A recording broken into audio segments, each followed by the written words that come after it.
Hello everyone. Today we are going to study about ethical and legal aspect of assisted reproduction technology.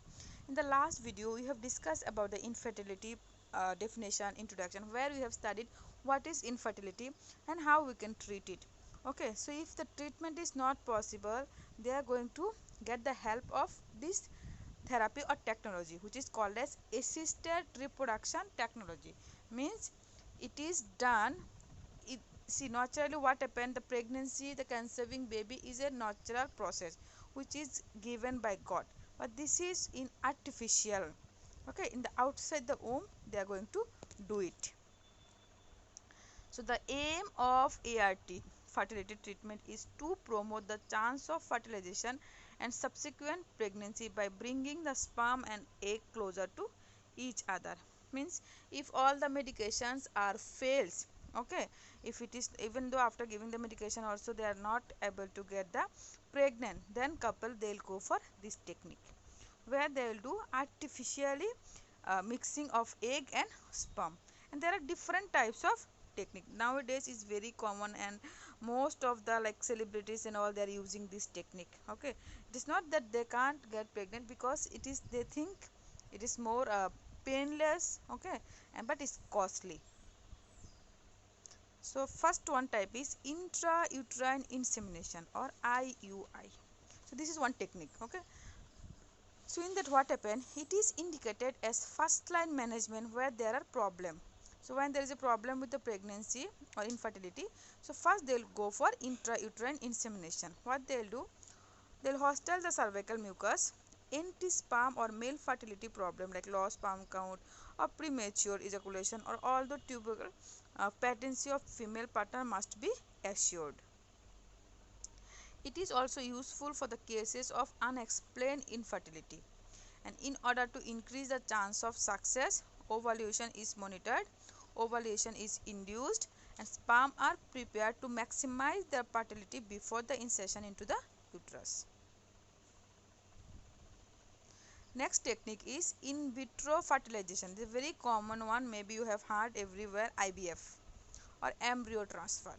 So it is a procedure, okay, where lab techniques where the fertilization occurs outside the body and is one of the main type of ERT. Means the mixing of sperm and egg is done outside the mother body, means in the lab. Then when the embryo is developed, that embryo they will implant in the mother womb. So that is in vitro fertilization, because that fertilization is happen in the lab. That's why it is called as in vitro fertilization or embryo transfer. And IVF is indicated in case where the female partner has uterine tube occlusion, endometriosis, or where the male factor are main problem. Stimulation of the ovaries to produce more than one egg is required, and treatment start with pituitary desensitization. It is done by the gonadotropic injection. The next technique is intracytoplasmic sperm injection. It is developed in 1992.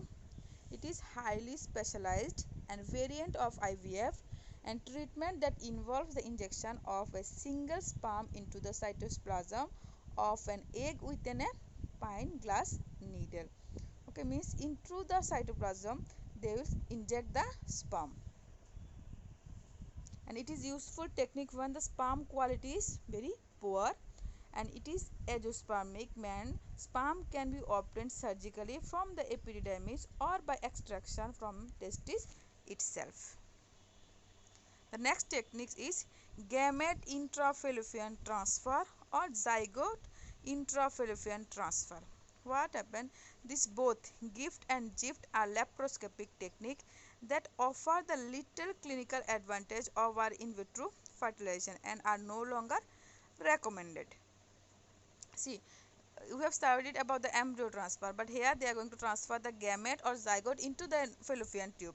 The process will start from the fallopian tube, but in case of in vitro, directly embryo will be transferred into the uterus.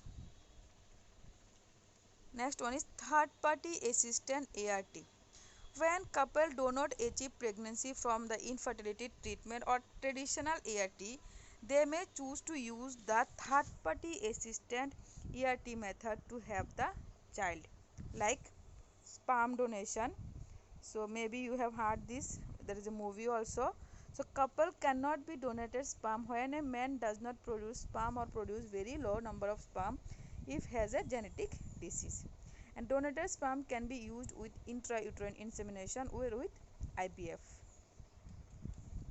Next one is egg donation.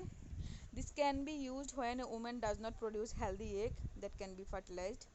An egg donor undergoes ovary stimulation or egg retrieval steps, and donated egg can then be fertilized by sperm from the woman partner, and resulting embryo is placed into the woman uterus.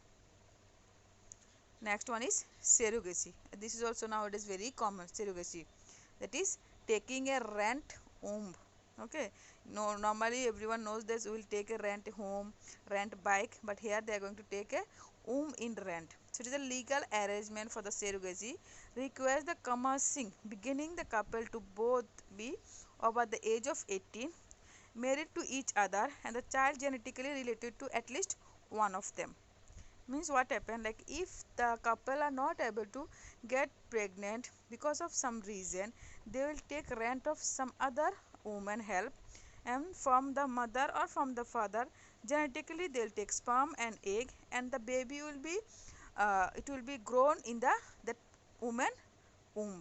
Okay, and surrogate mother act as a host as the embryo is placed in her uterus.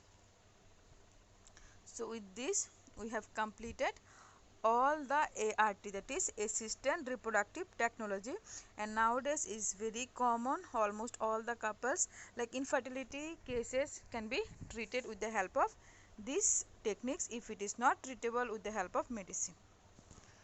Thank you.